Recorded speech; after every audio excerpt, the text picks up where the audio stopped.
네, 전참 나오죠? 예.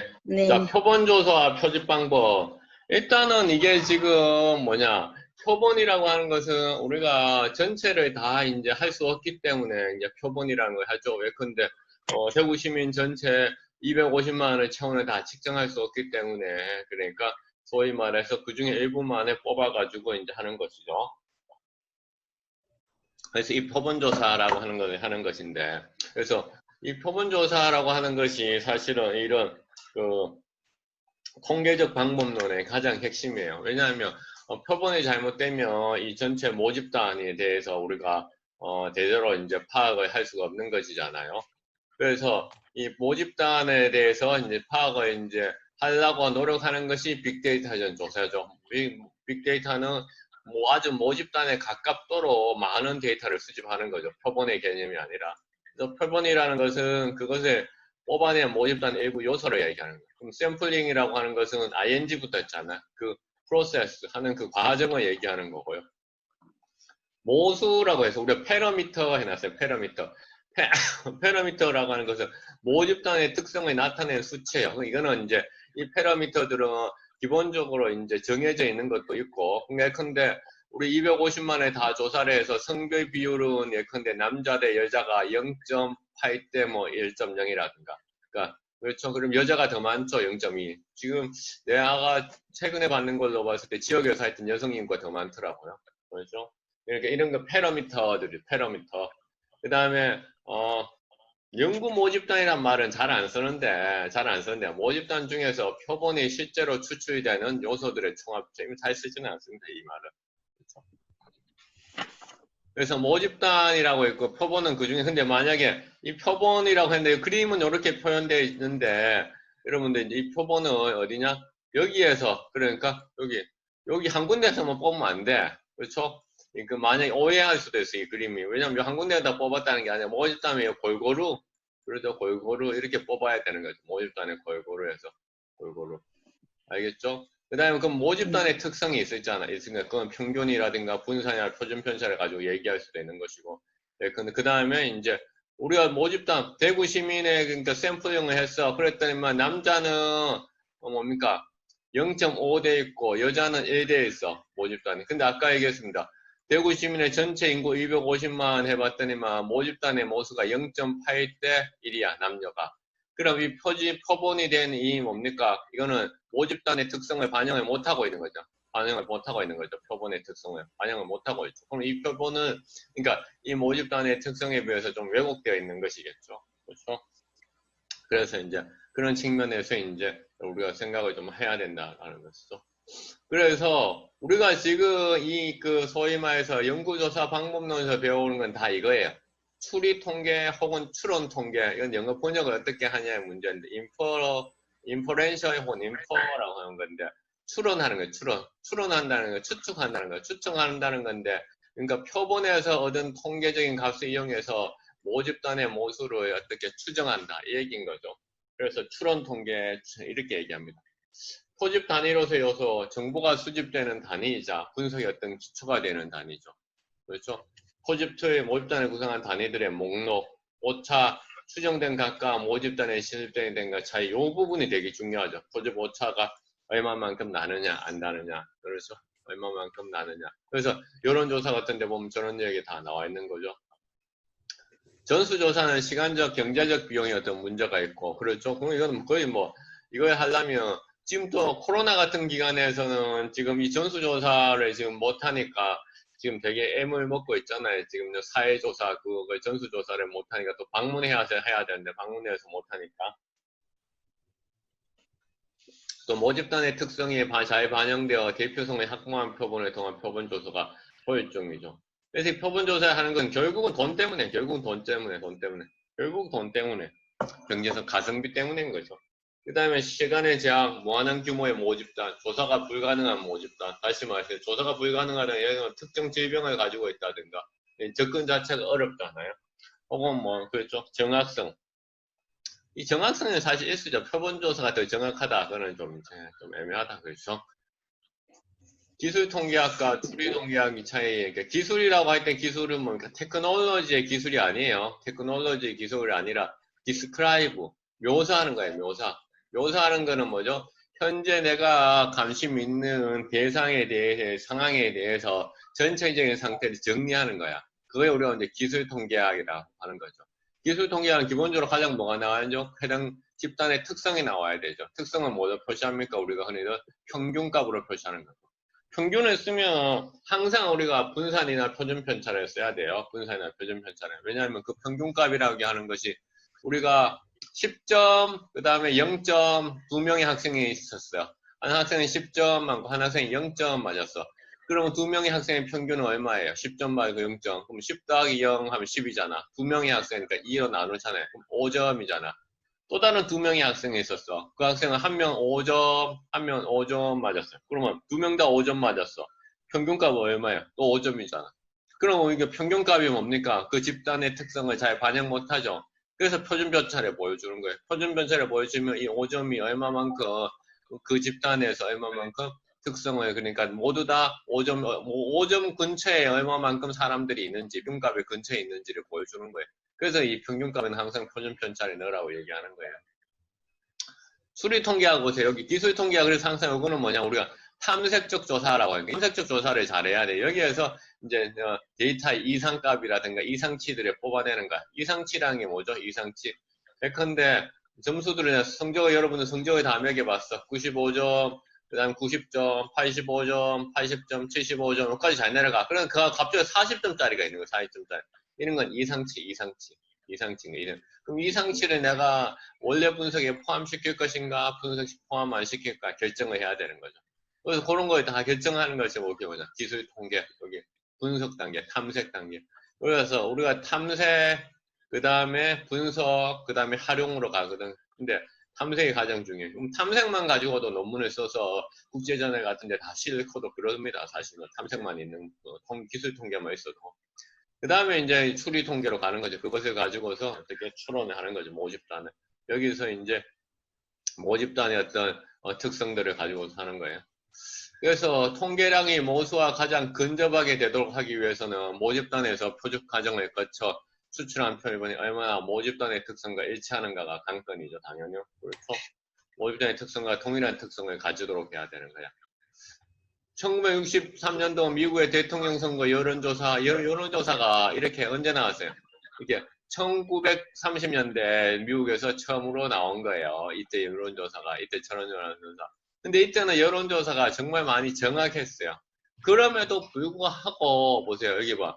지금 리터러리 다이제스트라는 자습서에서 선거를 앞두고 선거 여론조사를 실시했는데, 그러니까 공화당 후보, 그 다음에 당시 현직된 주당 민주당 루즈벨트, 지금 누구에 투표하신가 투표용지에 봐서 우편 조사를 통해서 이루어졌는데 소집들이 전화번호부와 자동차 소유자 명부.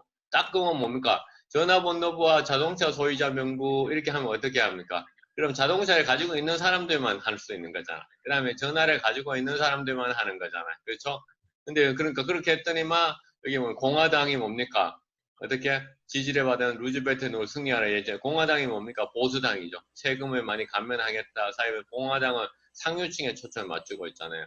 그다음에 민주당은 어디에 그러니까 소위 말 우리로 따지면 진보죠. 그러니까 중서 서민에 초점을 맞추고 있죠. 그러면 그 당시에 전화를 읽고 자동차에 소유했는 사람들은 어떻게 공화당 같은 그렇죠 중상계층이 훨씬 더 많이 있겠죠. 근데 그러니까 이게 지금 표집 자체가 모집단의 특성을 반영하지 못한 거죠. 모집단의 특성을. 오케이? 그래서 이 당시에는 근데 상당히 여론조사 정확하던 시기였어요. 시기였음에도 불구하고 이런 일이 있었다는 거예요. 이런 일이 있었다. 그래서 전화번호부하고 자동차 소유자 명부가 가지고 있는 그 편견, 바이어스를 이제 확인하지 못했다는 거예요.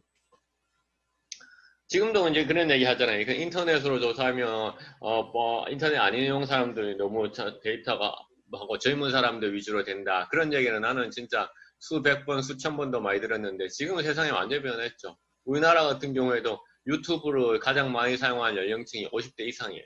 그러니까 지금 우리나라에서 인터넷에서 조사했을 때 편향적이다 그런 거는 과거하고는 좀 많이 틀리죠. 사실은. 왜냐하면 인터넷을 사용하지 않는 사람이 없고 의사표현을 하지 않는 사람이 거의 없기 때문에 오히려 내가 봤을 때는 요새 네티즌은 더 시니어 바이어스가 더 많은 것 같아요.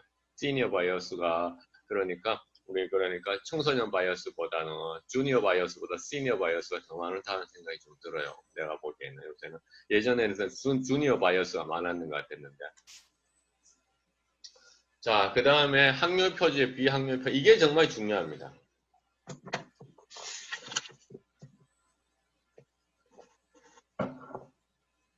확률 표지. 그러면 모든 그 모집단에 있는 것이 내가 표본으로 추출될 확률이 동등한 거야. 내가 여러분들한테 이 강의 평가를 하는데 5명만 하겠습니다. 그럼 5명, 나는 안 뽑히면 어떻게 이렇게 생각할 수 있죠. 내가 예컨대 성별을 가지고 여성만 하겠습니다. 그러면 남성은 일단 바로 배제되죠. 그러면 어떻게? 뭐 표본으로 추출될 기회가 남성은 아예 없죠. 기회가 없잖아. 아예. 그래서 내가 여성만 하겠습니다. 라고 하면 그게 바로 비확률 표집입니다. 그러니까 추출될 기회가 모두가 동등하지 않다는 거예요. 그게 이제 비확률 표집이죠. 그 다음에 표본 추출 과정으로 무작위로 비의도적이다. 그렇죠? 무작위로 비의도적. 그래서 랜덤하게 하는 것이 의도가 없어. 그러나 방금 내가 여성만 하겠습니다. 인위적이라든지 의도적인 거죠. 모수 추정 가능성, 수학적으로 추정 가능해. 비확률 추정 불가능해. 오차 측정 가능해. 측정 불가능해. 상대적으로 많이 시간과 비용 상당히 절약한. 그래서 확률 표집을 선호합니다. 그러나 결국은 가성비가 너무 많아. 그래서 안 맞다는 거예요. 상대적으로 그러니까 시간과 비용이 너무 많이 돼. 그래서 이 비확률 표집도 많이 사용되는 편입니다. 특히 여러분들이 하는 국제저널인 연구들도 비확률 표집했는 게 19이라고 봐야 됩니다. 확률 표집 하려고 그러면 시간과 비용이 너무 많이 들어요. 그래서 그러나 혹은 요거는 좀 믹스하는 거죠. 확률하고 비확률을 좀 믹스하는 그런 상황으로 가는 거죠. 단순 무작위 표지, 확률 표집에 체계적 표지, 층화 표지. 층화라는 것은 계층화시키는 거예요. 하나하나. 그래서 계층화시켜가지고 남성 몇 프로, 여성 몇 프로. 근데 집약은 일종의 집단으로 이렇게 또 묶어가지고 인사하는 거예요. 층화는 단계별로 층화 딱딱딱 시키는 거예요. 비확률 표집은 유의적 표집.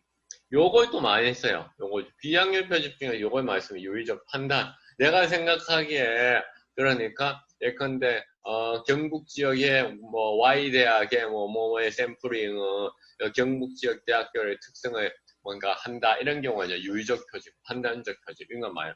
빅데이터 조사 같은 경우에도 우리가 얘기하자면 이 유의적 판단 표집이라고 얘기할 수 있어요. 유의적 판단. 왜냐하면 빅데이터가 모집단을 대상으로 하지만은 모집단 전체는 아니잖아요. 딱 적합하게. 그래 모집단에 가깝게 하면 내가 네이버 브로그를 한다 그러면 뭡니까? 네이버 브로그가 우리나라 브로거들을 다 대부분 대변한다라고 판단하는 거죠. 유의적 판단 표집. 여기 많아요. 편의 표집은 유의적 판단 표집하고 그러면 요 편의 표집의 경계선은 정말로 애매합니다. 애매해. 그러니까 내가 이거 그냥 하기 쉬워가지고 내가 이걸로 접근하기 이렇게 편의 표집이라고 얘기할 수도 있는데 이것을 자기가 정당화를 시켜서 유의적 판단 표집으로 얘기를 해야 되는 게 편의 표집이라고 얘기하면 심사자들이 상당히 싫어합니다. 이거 그렇죠? 그렇죠? 그래서 편의 표집보다는 어떤 식으로든지 정당성을 부여해서 유의 판단 표집으로 만들어야 되죠. 눈덩이 표집은 이런 거예요. 이거는 눈덩이 표집 같은 경우는 내가 신봉철 씨한테 먼저 질문했어. 신봉철, 그 다음에 신봉철 씨 아는 사람한테 또 질문을 했어. 그 아는 사람한테 또 다시 질문하는. 이렇게 스노우볼링, 눈사람 만들듯이 하는 이런 눈덩이 표집. 네트워크 조사 같은 경우는 눈덩이 표집 많이 합니다. 그렇죠. 그러면 비확률적 표집이죠. 그렇죠. 처음에 우리가 시드로 하는 사람에 따라서 틀린 거죠. 할당 표집. 아예 그러니까 남자는 몇 프로, 여자는 몇 프로. 혹은 네이버 브로그에서는 얼마 가져오고 다음 브로그에서는 얼마 가져오고. 정보 제공자, 아예 어디에서 정보를 갖고 올 것인지 앞서 얘기했습니다. 아까 뭐라고 얘기했어요? 전화번호부, 자동차, 그다음에 소유자 명부, 정보 제공자. 그래서 내가 왜 비확률 표집을 더 많이 설명하느냐? 확률 표집 할 가능성이 별로 없어요. 실제로. 왜? 비용이 너무 많이 들어요. 비용이 여러분이 정말 큰 펀딩 가지고 있잖아요. 힘들어. 그러나 대부분 논문에서는 다 이제 비확률 표집을 하는데 절대로 편의 표집했다고는 쓰지 마세요. 그러면 거의 논문 리젝트입니다. 이제 편의 표집 말 쓰지 마. 그렇죠. 어떻게 하든지 정당성을 할거하고 유의적 표집. 그 다음에 이제 할당 표집. 그래서 유의적 표집이라는 거 전체 내에서 내가 할당 표집도 기본적으로 조금 섞음고 그 다음에 그럼 칭화 표집도 조금은 섞었다. 이렇게. 그러니까 비확률적 표집 방법을 선택했지만은 확률 표집 방법에 그러니까 원리들을 믹스해서 비확률 표집을 뭡니까 확률 표집 방법처럼 만들기 위해서 노력했다 이렇게 적어야 돼. 그래야 심사자들이 좋아합니다. 알겠습니까? 그래서 항상 옷을 잘 입는 것처럼 논문을 어떻게 잘 쓸 것인가 표현을 할 것인가 내가 어떻게 나의 지식과 나의 연구 결과를 잘 주장해서 정당성을 인정받을 것인가 그걸 잘해야 되는 거예요. 무슨 말인지 알겠죠? 그러니까 그거잖아요. 금방 나한테 얘기해줬죠. 지금 이 내가 왜 시간을 왜 이렇게 들여서 얘기하겠어. 이 부분에서 많이 심사자들이 지금 하는 겁니다. 내가 비확률 표적 방법을 했지만은 왜냐 유의적 판단 표적을 했고 그다음에 그럼에도 불구하고 확률 표적인 방법적인 요소들이 뭡니까 어떠한 측면에서 내가 고입하기 위해서 노력해서 최대한은 뭐 확보했다고 모집단에서의 표본 추측에 동등하게 하고 그렇죠. 모수라든가 오차 측정이 가능하도록 해서 통계 분석이 가능하게 했고 그렇죠. 그래서 비유도성이 있었다라고 강조를 하세요. 자, 그 다음에 모집단을 정하고 포집들을 정하고 포집 방법, 표본의 크기, 표본 추출하기 뭐 일반적인 내용이에요. 그렇죠. 그 다음에 우연행은 우연행은 편의에 의한 편집 아까 보세요. 아까 우리 그 연합원로부 자동차 소유부의 편의에 왜 그 두 가지를 해가 편의적으로 했다 이렇게 얘기했는 거예요. 표집이랑 편의랑 오류가 되는 거죠. 우연히 당연히 우연히 모든 거 우연히 오류가 발생할 수 있는 거죠. 뭐 그렇죠. 오류가 당연히 발생할 수 있어요. 이건 뭐냐 그냥 읽어봐야 되겠네. 각자가 화면도 너무 작고